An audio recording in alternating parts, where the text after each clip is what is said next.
Hi everyone, welcome to HNS Physics. Today in this class I am going to discuss refraction from spherical surface. So this concept is useful for 8th class to 12th class students. So let's start my refraction from spherical surface. Here we have two types of spherical surfaces. One is convex spherical surface and other one is concave spherical surface. So when a ray of light is incident on spherical surface, so image will be formed. So we have to see that image formation formula and derivation.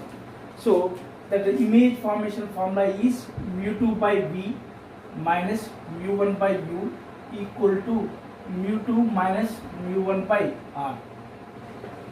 So this is the image formation formula, right? Here u is nothing but object distance. U is nothing but object distance from a spherical surface, and V is nothing but image distance.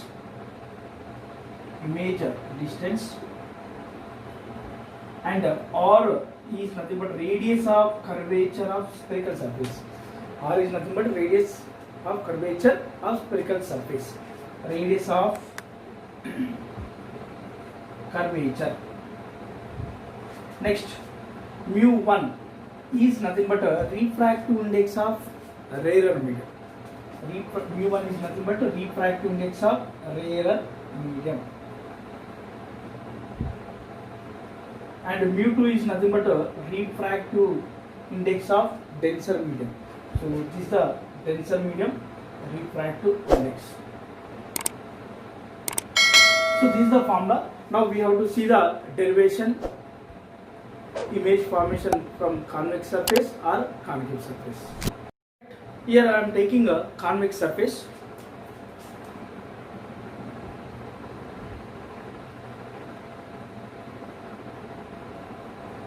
So this is the convex surface. So this is the act as like one medium, and this is act as like another medium. So if you draw the principal axis, and this is the center of the curvature, it is look like a sphere. So it is the center of curvature, right? See, now when an object is this part is act as like a denser medium. First we can write a denser medium. The refractive index is mu2, so it is a rarer medium. The refractive index is mu1. So this is the denser medium, and this part is a rarer medium. Now object, when I am taking point object, that point object is placed in rarer medium. The point object is placed in a rarer medium. So one ray is incident on a convex surface. That means I am taking a APB. So APB is nothing but a convex surface. When the ray is incident on a surface, if I draw the here one normal line, so this point I am taking here N, where that ray is incident on surface. That point I am taking N. So here after the refraction, the ray bends towards the normal. After the refraction, the ray bends towards the normal. Right? Here I am taking one more ray. The ray is passing through principal axis. That means the ray is incident on convex surface 90 degrees. Means normal. So after the refraction, the ray does not deviate from its path. It passes like straight line. So here these two refractor rays are meet at one point on principal axis. Your object also located on principal axis, that is denoted by O, point object, right? So here these two refractor rays are meet at one point on principal axis in denser medium. Image will be formed here, right? So this is the angle of incidence, and it is nothing but angle of refraction. Here this incident ray makes an angle alpha with principal axis, and normal line also makes an angle beta with the principal axis, and this refractor ray also makes an angle gamma with the principal axis. Now when the ray is incident on convex surface, from that point onwards I am going to draw the one perpendicular line to the principal axis. So that point I am taking here M, right? So if you observe the diagram, so from triangle NOC, from triangle NOC, from triangle NOC. Here angle of incidence is exterior angle and these two are interior angles for this triangle. So that means here I equal to alpha plus beta. I equal to alpha plus beta, consider as equation 1. Right? Next, from triangle NIC. So this is the triangle NIC. From this triangle, here beta is the exterior angle and these two are interior angles. So that is beta equal to R plus gamma. From here R equal to, you can write beta minus gamma. So this is the equation 2. Consider as equation 2. But from Snell's law, from Snell's law,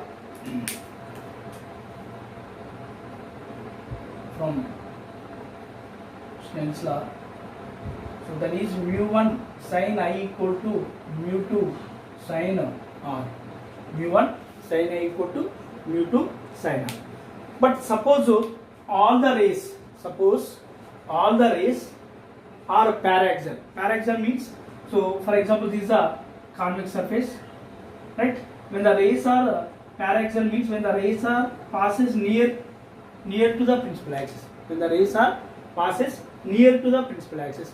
So that time these are all the angles will be small. That time these all the angles become small here. So suppose you can write here, suppose all the rays are paraxial, then all the angles, so that means all the angles I, R, alpha, beta and gamma R will be I, R, alpha, beta and gamma R will be small. So in that case you can write this sin I approximately equal to I and sin R approximately equal to R. Now equation 3, this is considered as equation 3. Again equation 3 can be written as, so mu1 sin I place you can write I, mu1 I equal to mu2 R. This is the equation 4. This is the equation 4. Now we can substitute I value and R value in equation 4. I value and R value we can substitute in equation 4. Again equation 4 can be written as, that is mu1 I place you can write alpha plus beta equal to mu2 into R. R means beta minus gamma. Right, this is the equation 5. This is considered as equation 5. So that is mu1 into alpha plus beta equal to mu2 into beta minus gamma. Now if you observe from the diagram, we have to write the tan alpha, tan beta and tan gamma values. So here I am going to write tan alpha value. So tan alpha, that is approximately equal to alpha, because these rays are paraxial. When the rays are considered as paraxial means the angles become smaller. So tan alpha approximately equal to alpha, that is tan alpha equal to opposite side by, that is n m by mu. That is nothing but n m by, this m is coincide with p, because here the rays are paraxial, so that automatically the p m is close to p. So here m place I am going to write here p o. So write in bracket here m is approximately equal to p. M is approximately equal to p. Right? Now you can write as this tan beta. Tan beta approximately equal to beta. So that is nothing but a n m by tan beta, n opposite side by adjacent side, that is nothing but MC. So that is nothing but NM by PC. And also you can write tan gamma approximately equal to gamma. So tan gamma is equal to opposite side by adjacent side. So that is N M by Mi. So that is nothing but N M by Pi. So these are all the values: alpha, beta, gamma values. You can substitute in equation 5. So what is the equation 5? Once again you can write. So that is mu1 into alpha plus beta equal to mu2 beta minus gamma. So this is the equation 5. Now these are all the values you can substitute in equation 5. If you substitute in equation 5 means, so mu1 alpha place you can write N M by PO plus, next beta place you can write N M by PC equal to mu2 into beta place you can write, that is N M by PC minus gamma value, what is there, N M by Pi. So from here both side you can take the Nm common, both side, then take common and cancel to each other.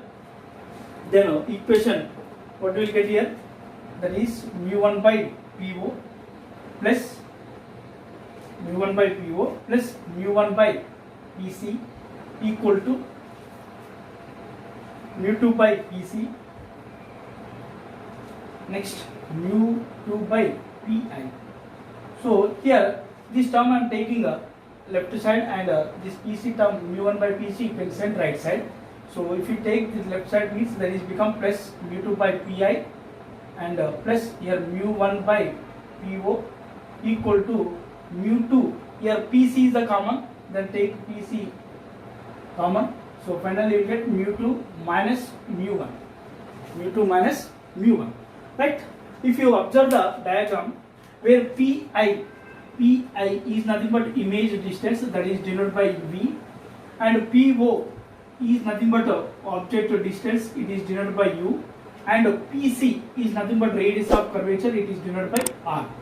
That means here PO is nothing but object distance, PO equal to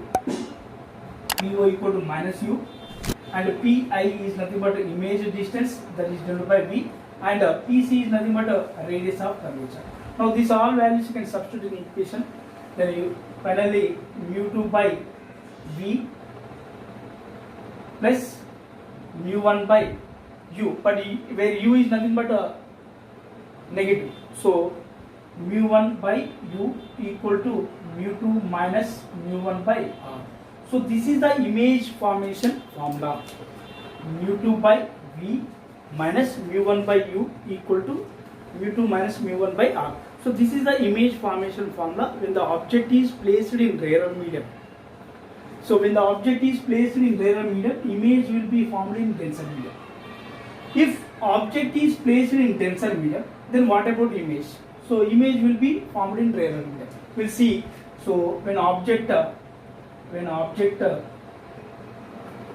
placed in denser medium, just you can interchange the values. So that is mu1 place you can write mu2, and mu2 place you can write mu1. So for that time you will get the image formation equation. So that is mu1 by V minus mu2 by U equal to mu1 minus mu2 by R. So this is the image formation formula when the object is placed in denser medium.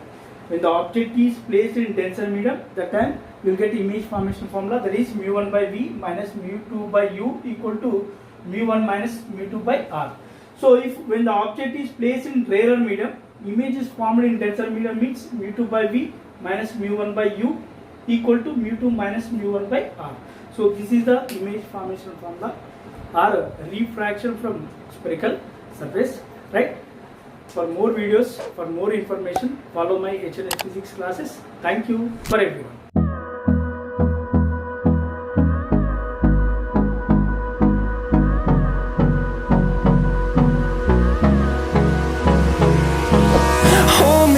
close till I get up. Time is barely on our side.